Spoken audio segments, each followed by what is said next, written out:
Untitled Funeral Play by Nicola, Wanless. Irene, the younger sister, stubborn to a fault. Mel, the fiancé, gracious but in a way that's kind of annoying. Diane, the mother. She is always calling you, but you get the impression she doesn't actually want to talk to you. Kat, the older sister, cursed. Irene paces. Mel enters. Mel? Is that you? Hello? Yeah, I'm home. 1 second. Mel begins to remove rain gear. Irene enters. Thank fuck you're home. I'm trying to get everything ready for the weekend. Are you still okay to help? Of course, just give me a second. Mel begins to try and remove her rain boots. Irene approaches and helps steady her. Thanks. Irene moves away quickly. On Friday, you'll go to the store? Yes. Okay, great. And you'll... And I'll get the deli meat, I'll get some cheese. Gouda's okay, but nothing with blue cheese because Kat has... I have penicillin allergies. Tough. I'll get the Gouda, I'll get an aged cheddar, and I'll get some crackers. One of the fancy looking boxes. But nothing with... But nothing that costs more than $10. And I'll get some grapes. I know. Maybe you should take a break. Sit down for a bit. I don't need to sit down. I need to call Diane. Because she didn't answer when I called this morning. She was supposed to give me a final guest list for the wake, and if I don't know, then... I thought she sent it to you last week. Well, she did, and then she got into a fight with my Aunt Violet and uninvited her and the kids, which my aunt said she can't do, because, well, obviously she can't do that. So then Violet was going to organize her own, counter-insurgency wake and invite everyone that was supposed to come here. And then the last thing I heard was that my dad's entire side of the family had split down enemy lines between my mom's wake and my aunt's wake. That's... Jesus. Your family, Irene. I know. You can always call her again tomorrow. Why don't you just... Wait! Shit! I didn't get the programs after! Fuck! Irene begins to pull Mel's rain gear on. It's okay, they're in the spare room. What? I picked them up. On Tuesday. Are you fucking kidding me? What? Sorry, I just... fuck. Thank you, Irene, it's fine. I told you, you don't have to be sorry. Mel reaches to touch Irene's shoulder. Irene's phone begins to ring. That's her. 1 second. Irene answers her phone. Mom? Hi. Hello, my love. Yes, what do you want? I'm busy. I cannot talk right now. Can I call you later? I can call you this evening after I speak with the church. The minister wanted to speak. Not the usual one, the replacement. He wanted little stories of your father to tell. He can call you as well, yes? No, please don't give the minister my number. I just need to know who's coming here on Saturday. I told you, Irene, you have become so forgetful. I told you who will be coming. I texted it to you. And then you and Violet fought, and... We disagreed, and anyway, it's resolved. Violet is a thief, but we will get along for the next year. Her and her bastard children will come to the wake. Jesus, Mom. No, he has nothing to do with it, darling. Okay, well, we'll talk later. Bye. Okay, great. It's a go. No more resistance wake? Yeah, the bastard children will be there. The what? Never mind family drama.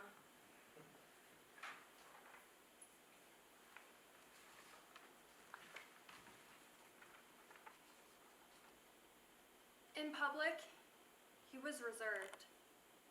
In the way he spoke and his affection, my sister and I would march alongside him in the mall, a set distance from him, determined only by a grip of her elbow if we stayed too far or leaning too close.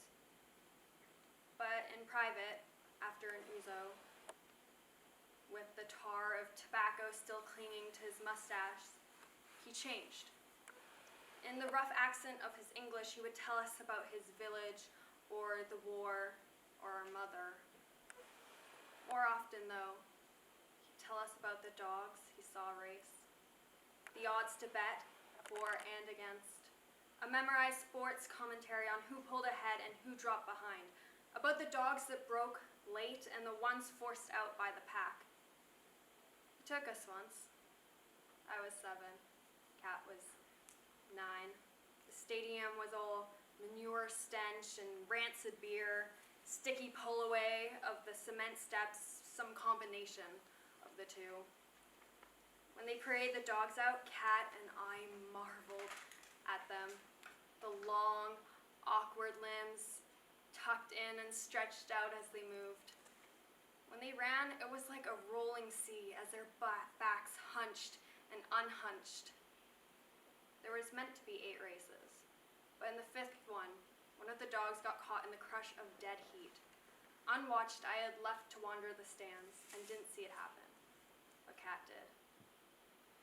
As number 7 in the yellow penny folded, right front leg splintered, clean through dog flesh, Cat had bolted. Like the mechanical lure that was leading her out of the stands, away from the violence of the dog, collapsed in the tracks. They still ran the last 3 races. But he and I had to wander the stadium, the parking lot, and finally the dirt road leading back to town as we searched for Cat. We found her, sat on the lip of a ditch, her legs dangling, folding and unfolding. He drove us home, silent all the way.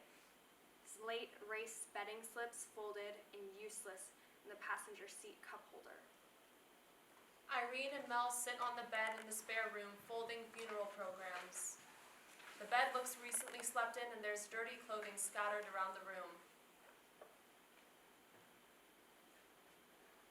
You know he left the church, right? Oh, should I have taken the verse out? No, my mom put it in. The service will be at the church, and we've got the backup priest, the whole shebang.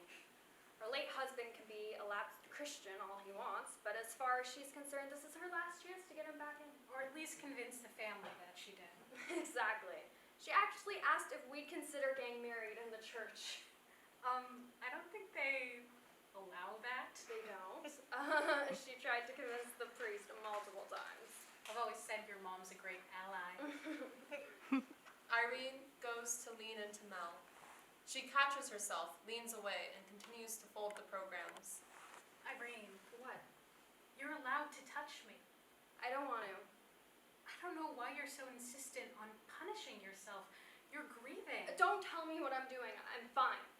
You're planning your father's memorial service. Exactly. I'm project managing. I just think you should call Cat. Mel, I know what you fucking think.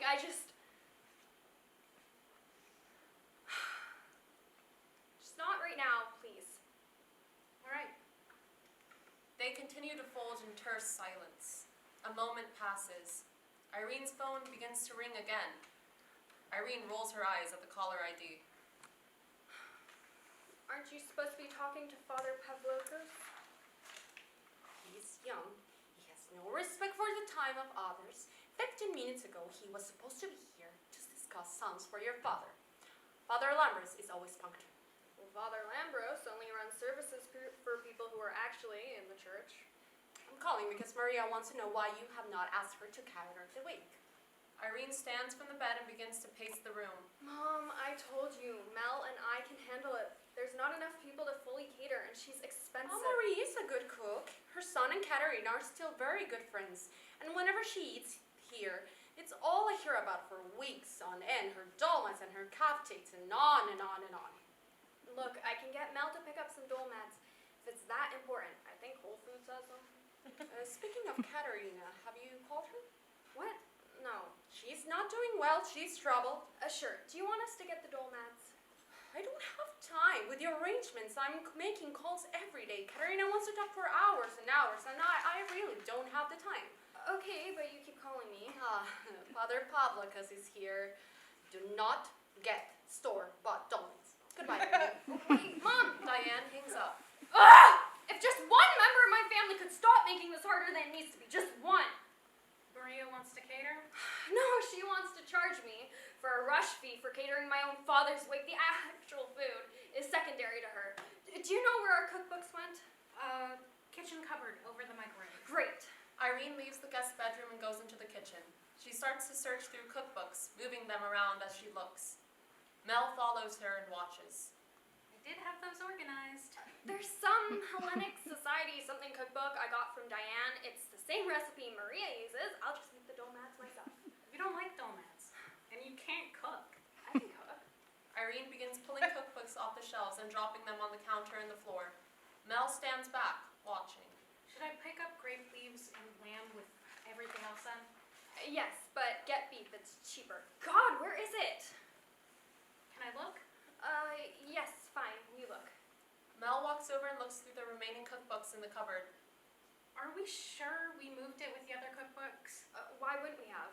The doorbell rings. Mel looks to the door while Irene crosses back to keep looking through the cookbooks. Mel goes to answer the door. Did you order anything? I didn't. Do you think it ended up on the other bookshelf? Mel looks through the peephole. She pauses. She looks back over her shoulder towards Irene. The doorbell rings again and she answers it. Kat stands at the door, rain gear dripping. Hi, Kat. I didn't know you were coming by. Mel, is Irene home? She is, yeah. Do you want to come in? Yes. I've been trying to get her to call you back, but As Kat steps into the house, the lights dim for a moment. The microwave beeps. Everyone's phone chimes. Irene looks confused for a moment, but keeps flipping through cookbooks. Mel pulls her phone out to look at. She taps on the screen. sorry, I don't know what that was. I think my phone just died. Irene! Kat? Why won't you answer my goddamn phone calls? Kat finishes removing her boots and storms down the hall. Irene goes back to looking through cookbooks, forcefully. Mel hangs her jacket up and puts her boots away. She looks at her phone and goes to plug it in the main bedroom. Oh, I'm dodging your calls, huh? That must be annoying. Funny. I've been trying to call you for 2 weeks now. Mum won't tell me anything about the wake, and I think I'm fucking cursed. What are you doing? I'm trying to find the stupid Hellenic Society book that Diane gave the both of us. Mel returns from the main bedroom and lingers in the doorway to the kitchen. She But- watches the sisters. But you can't cook. I can cook! Look, could you... Kat's phone begins to ring, then hum. She takes it out and presses some buttons on it. The hum gets louder. God damn it! She smacks the phone. It stops humming. I wouldn't need to storm your place if you'd just tell me what I need to bring and what time it's starting at. Why won't Diane tell you? Irene stands and moves to the living room where she starts going through the books on the shelf. Kat follows her. Mel enters the kitchen and starts to put the cookbooks back. Once finished, she begins to make tea while glancing over at the sisters occasionally. I think she's just trying to make you talk to me. I'm not talking to you. I've been busy. Are you kidding me? Irene yanks a book off the shelf. I found it! Where was it? With the travel books. Irene begins to flip through the recipe book, pointedly ignoring Kat. What do you want from me? I want you to not be dripping all over my living room carpet. If you want me to help with the service preparations, I will. Or the food, or the wake. I'll make sure there's no cognac after the funeral so Mum and Violet can't drink until they're brawling in the parking lot. And actually, sometimes cognac makes them too lethargic to fight. I just want to help. Irene closes the recipe book. Really? Irene, come on. The sudden hospitality is just a lot, given you know everything. That's not fair. Sir, you know, I just didn't realize you were so excited to help. Excuse me if 6 months of us begging for you to so much as call him made me think you'd wash your hands of the whole situation. That is not fair. Kat's phone begins to ring to hum again.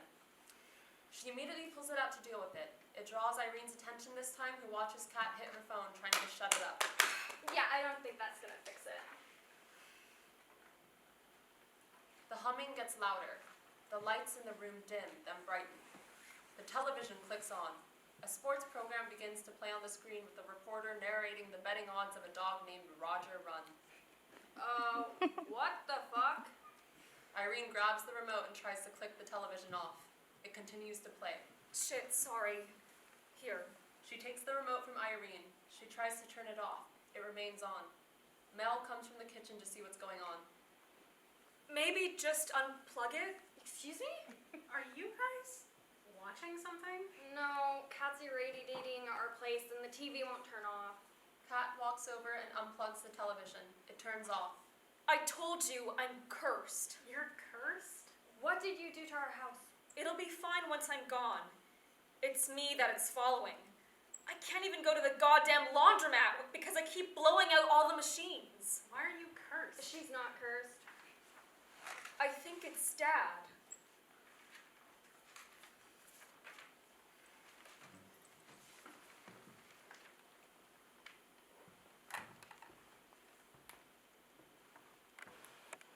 The last time we spoke, he asked me if I remembered the dog.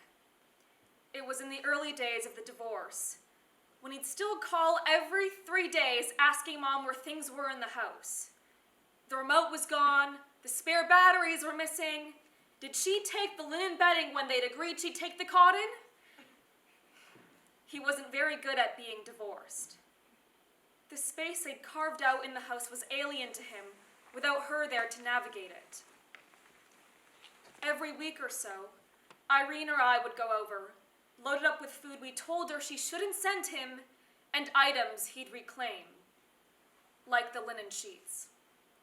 We'd sit and watch the sports network, or the History Channel, chain smoke filling the apartment as he burned out cigarette after cigarette. Mostly we were quiet. Mostly I'd perch on the armchair, uncomfortable and waiting to go. He'd speak about Irene sometimes, about her work, about her relationships. Sometimes he'd reminisce about our childhoods, complimenting us only when he could do so with nearly 20 years' distance. That was when he brought up the race. It was old, he said.